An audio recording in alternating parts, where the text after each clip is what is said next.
Good morning, and welcome to the Unitarian Universalist Congregation of the Swannanoa Valley Social Distancing Service. I'm Catherine Coyle, and I'm a member of the Board of Trustees. Unitarian Universalists have different religious beliefs, but share a common faith.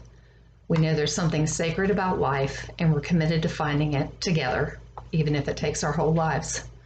If you would like to learn more about Unitarian Universalism or about our congregation, please visit us at uusv.org.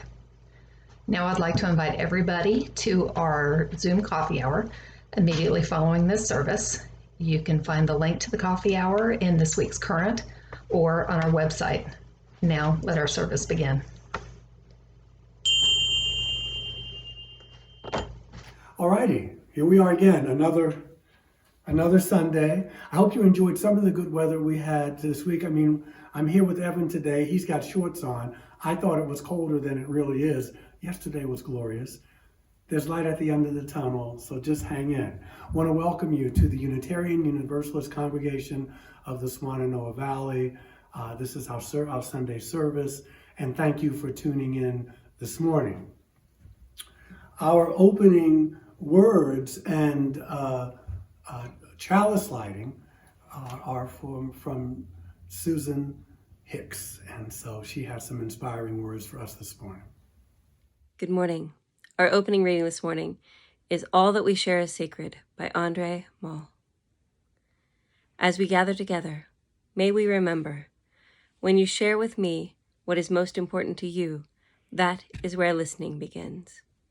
When I show you that I hear you, that is where compassion begins. When I open the door to greet you, that is where hospitality begins. When I venture out to bring you shelter, that is where love begins. When I risk my comfort to ease your suffering, when I act against hatred, violence, and injustice, that is where courage begins. When we experience the full presence of each other, because of our shared humanity, because of our differences, that is where holy gratitude begins. May this space be a table that is not complete until all are welcome. May this table be a space of beauty where together we create a series of miracles and where all that we share is sacred. May it be so.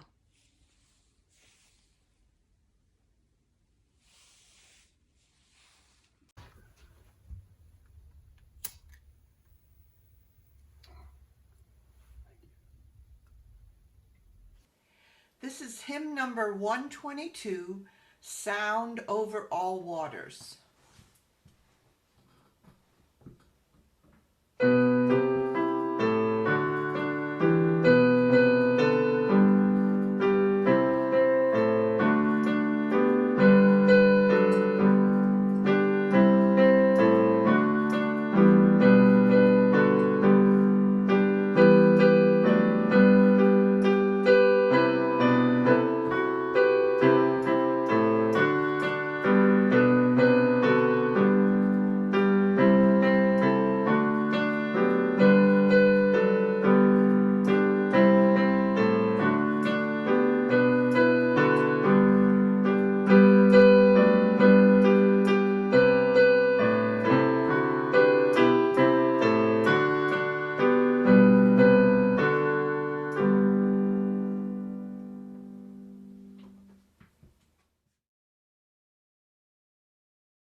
I wanted to share with you this morning it's a reading, but not really. I just wanted to get some quotes from Gandhi that I think are really inspiring and that will get us through the times we're in. Gandhi says that if we could change ourselves, the tendencies in the world would also change. As a person changes his or her own nature, so does the attitude of the world change towards he or she. And this is what we talk about all the time. It's just metaphysics. What you put out comes back. And he was using this as a guiding principle. He says an individual is but a product of their thoughts and what they think or he or she thinks they become. He says, I will not let anyone walk through my mind with their dirty feet. Nobody can hurt me without my permission. Happiness is when what you think and what you say and what you do are in harmony. He says the weak can never forgive because forgiveness is an attribute of the strong. An ounce of practice is worth 1,000 words. A coward is incapable of exhibiting love. It is the prerogative of the brave. Live as if you were to die tomorrow and learn as if you were to live forever.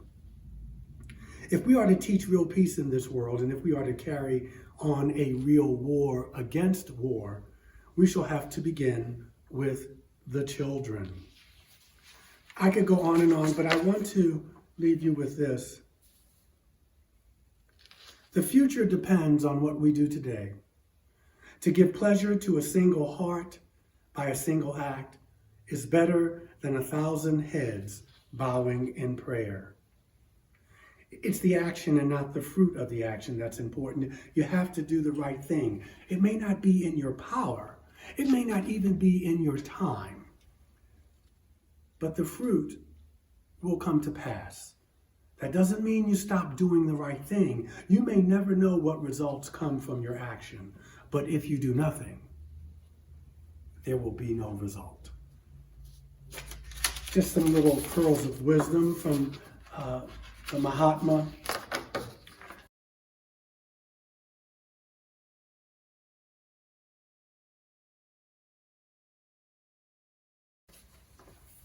This is the time in the service when we invite you to share a joy and concern. Again, we need to hear from you. It's our way and my way of knowing who may need attention, and just to keep the pulse of the community thriving, that we know what's going on with one another. And so to the degree that you are comfortable, I now invite you to share a joy, a concern, a sorrow.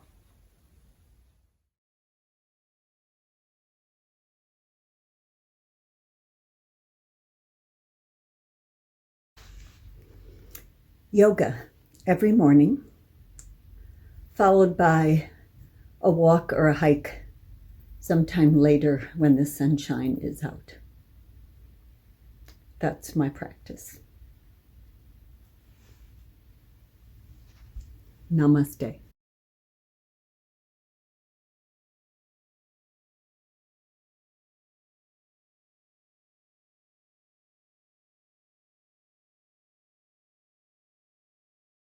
Well, for those of you who, for whatever reason, did not feel the need to share, know that we keep you in our hearts and in our minds.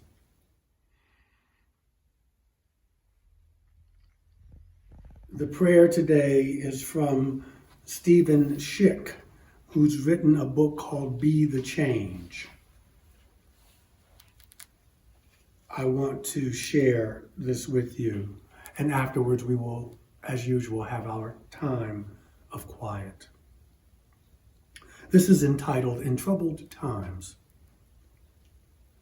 From the loneliness of troubled times we come, to discover that we are not alone.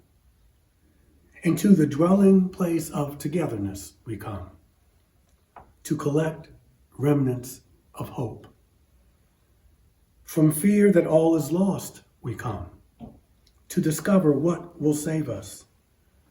And to the comfort of each other's arms we come, to feel the strength that has not yet vanished.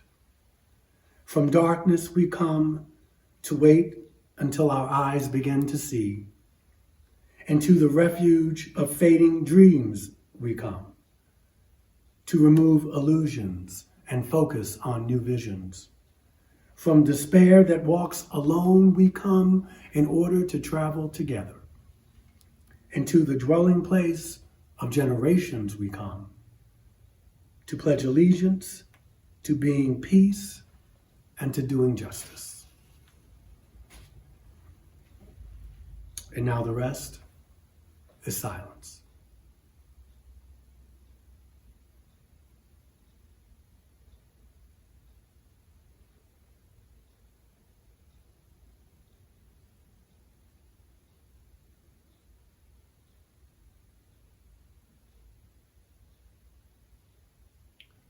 And so it is.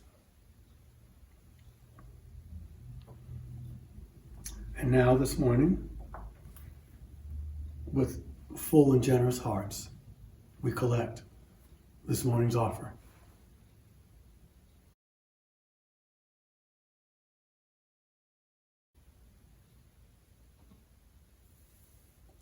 We thank you for your generosity and keeping this community together and cohesive. So for that, we are eternally grateful. This is hymn number 39, Bring, O Morn, Thy Music.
All right, I want to talk about Gandhi this morning. It's the first time I've spoken to you about him as far as giving him his own service today. And so I want to begin with a testimony from a friend of his, a colleague named Dr. Haridas Mazumdar.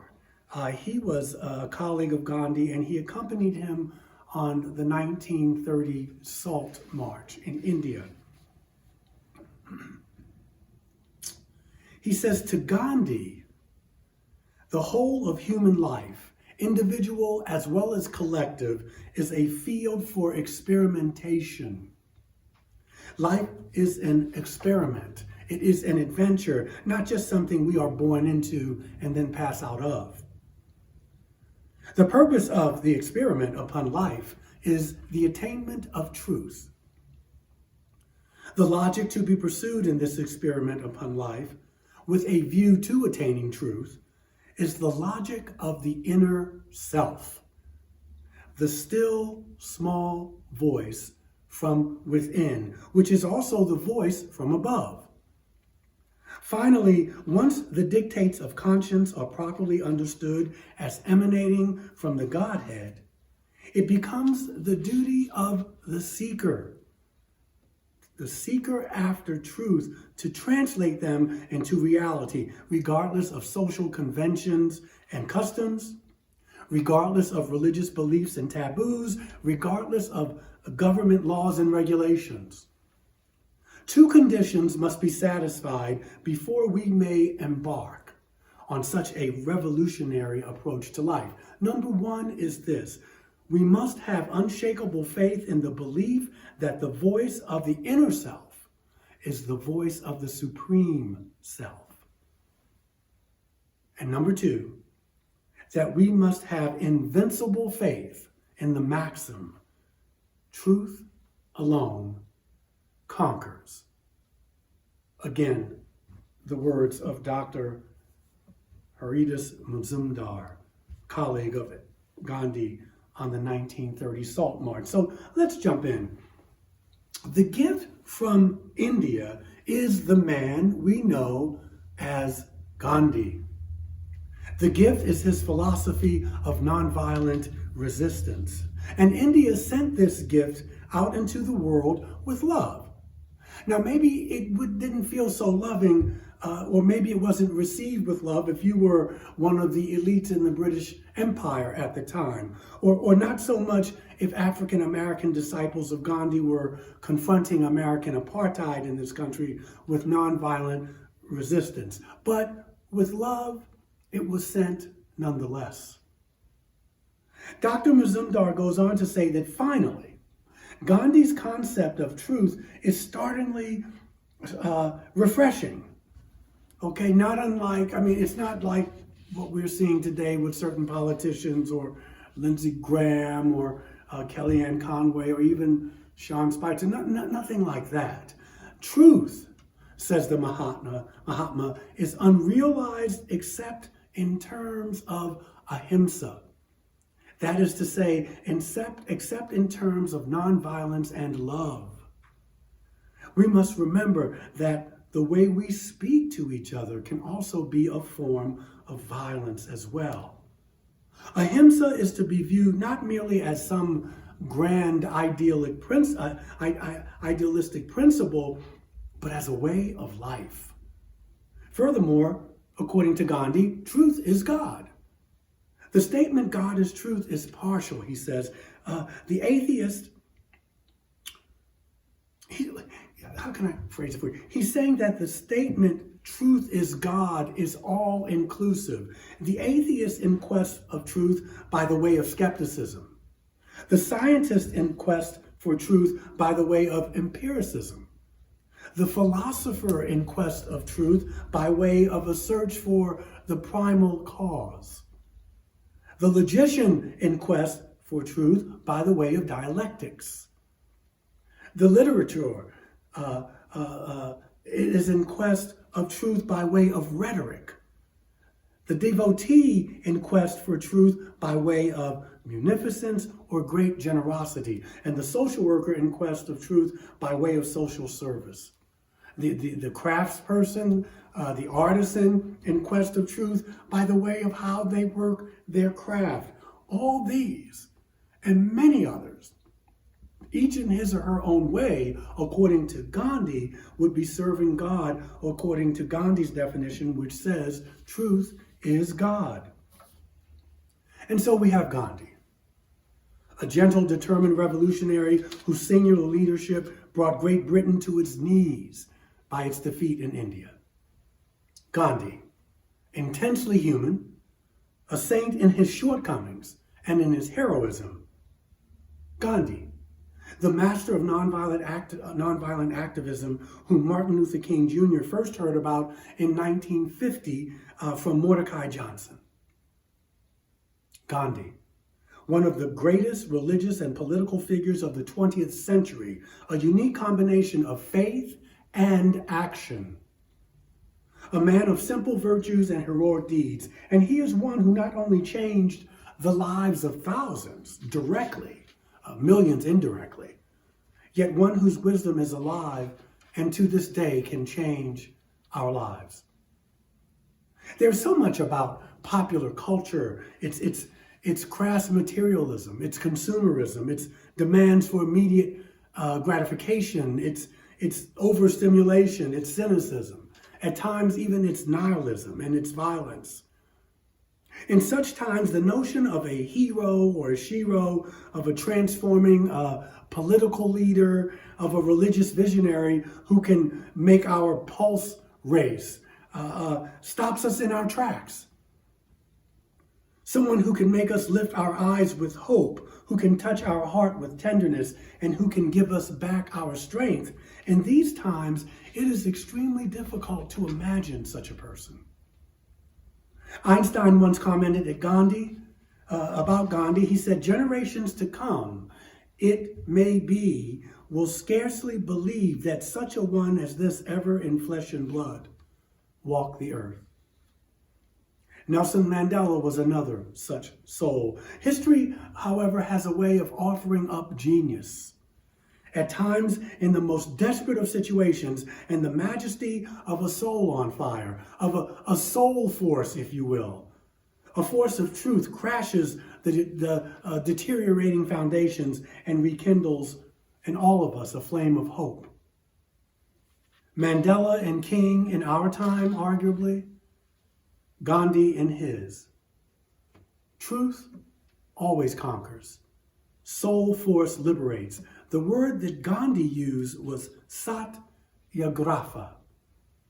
He embodied simple virtues of self-sacrifice and nonviolence, service to others and always to truth, humility before nature, before his God, with a fidelity to the human family and the interconnectedness of all life. And that is why I include him today in what I refer to as our theology through biography sermon. Gandhi called his autobiography, which I read years ago, he called it the story of my experiments with truth, and with intuitive genius in that title. Okay, he embraced the language of science, experiment. He used the word experiment, but part of the language of our century is that, but he also embraced the language of religion, which is faith. You shall know the truth, and the truth shall make you free, the Gospel of John tells us. Southern novelist Flannery O'Connor says to us, you shall know the truth, and the truth shall make you odd. Gandhi experimented with truth, and he was odd and free. Here's an outline of his life. He was born on October 2nd, 1869, on the western coast of India. He belonged to the Vaisya caste, neither the highest nor the lowest of India's cruel caste system. Government service and political leadership were in the family tradition, but Gandhi himself did not seem to offer much promise in those areas. As a child and a teenager, he did seem to have a precocious moral sense, and his family at times would allow him to assume the role of mediator or moral guide. His formative years did include friendships with Muslims as well as Hindus, and he was shaped as well by his parents' open attitudes. There were times of eating beef, which you know is frowned upon. It's forbidden to good Hindus. There were some minor thefts. He mentions 2 visits to brothels from which he fled, he says, before anything could happen. And he says that he had much guilt over these incidents. As was the custom, his parents arranged a marriage for him at age 13. And that marriage, although it lasted over 50 years, his treatment of his wife and children, of his family, revealed little intimacy. He wasn't emotionally intelligent in those ways, or he didn't display even much affection. His interpersonal skills were on a grander social and political scale, causing him to be privy to the admiration and affection of millions of his countrymen and women, and almost insane loyalty of his colleagues. He barely passed his entrance exams to the university, and he left after 1 semester. Later in life, he described himself as, he says, I'm an average man with less than average ability. He said, I admit I'm not sharp intellectually, but I don't mind, because there's a limit to the development of the intellect, but none of the heart. Persuaded by a family friend, he chose to travel to England in 1888 to study law, and thus he received a lot of blowback and censure from his friends and some family. He was looked on as a traitor for having those aspirations and following through.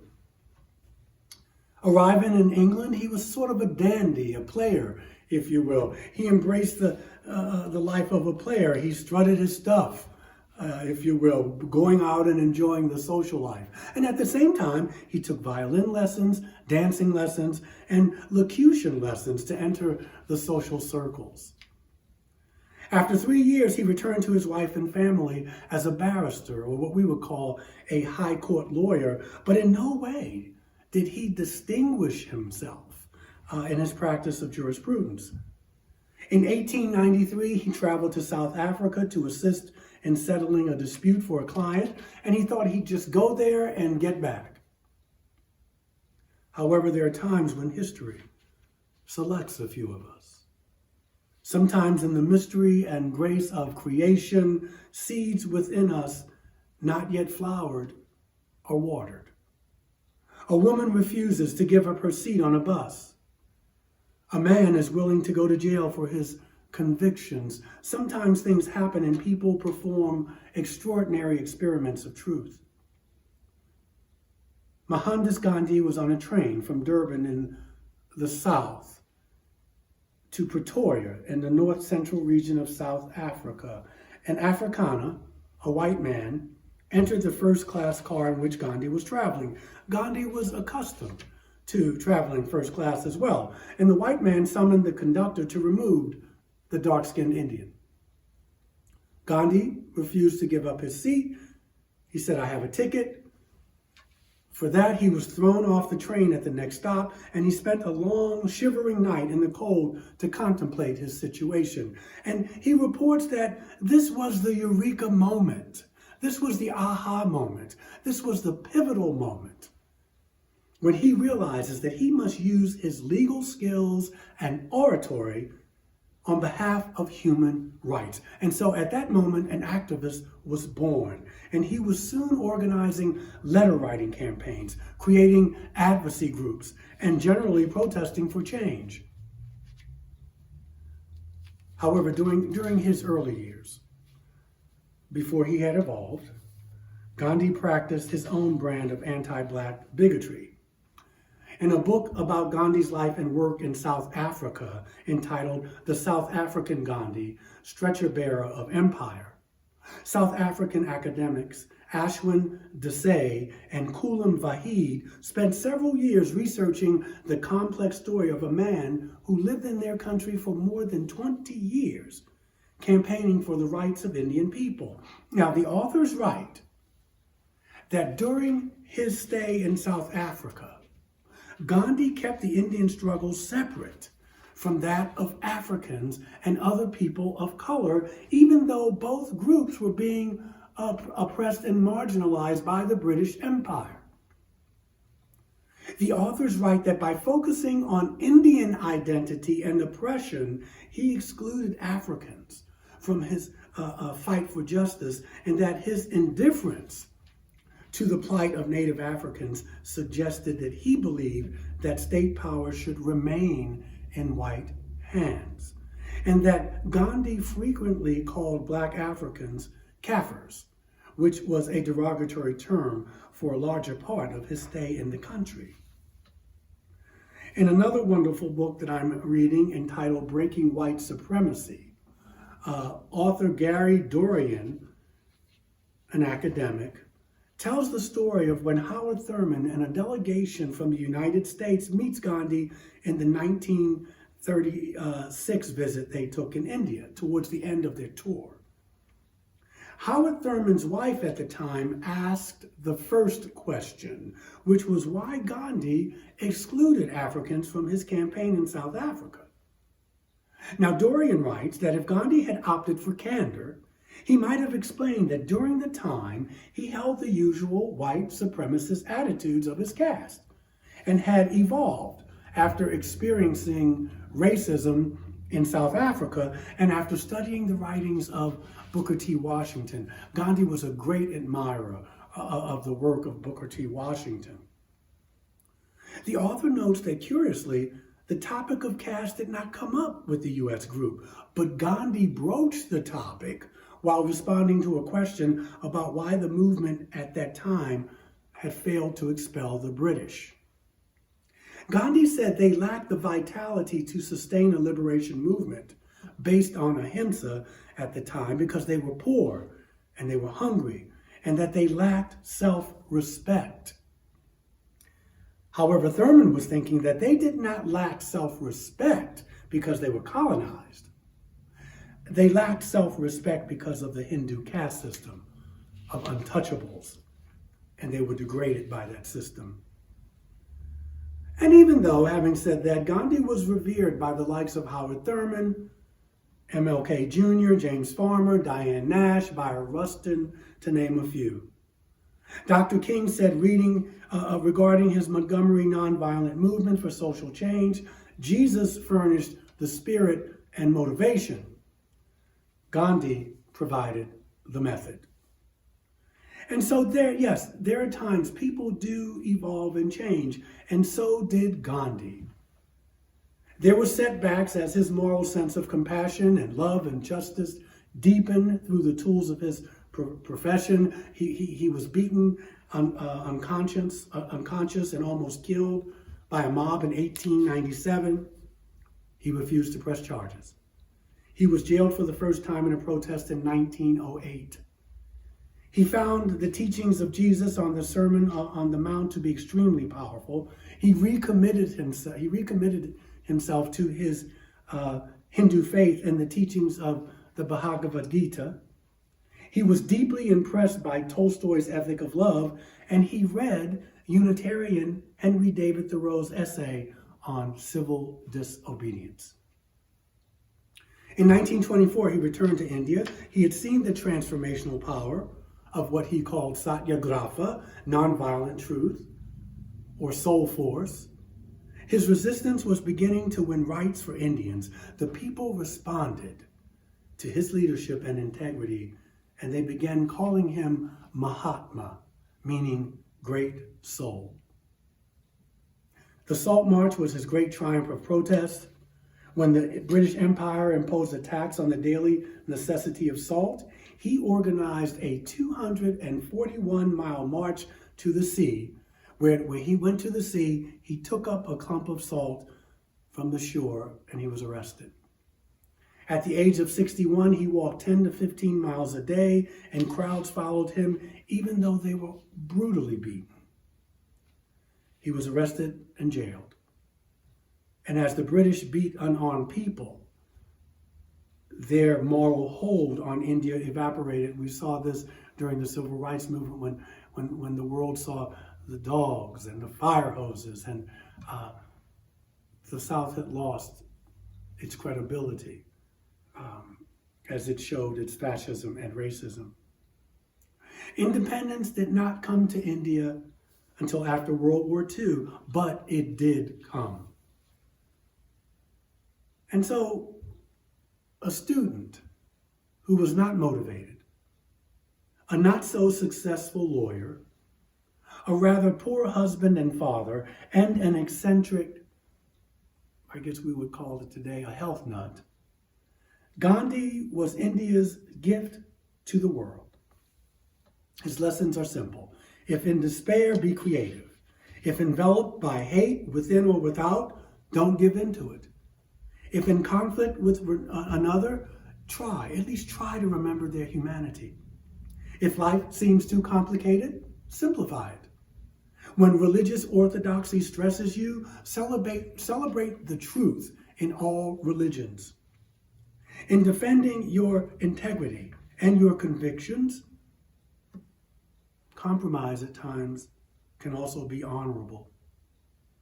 If the world seems too overwhelming, experiment with the truth of your life.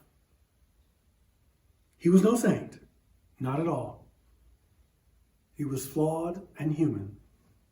He saw life as the spiritual adventure that it is.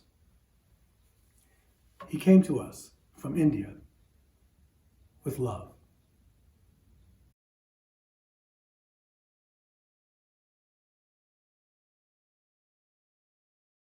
This is hymn number 21, For the Beauty of the Earth.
Our closing words.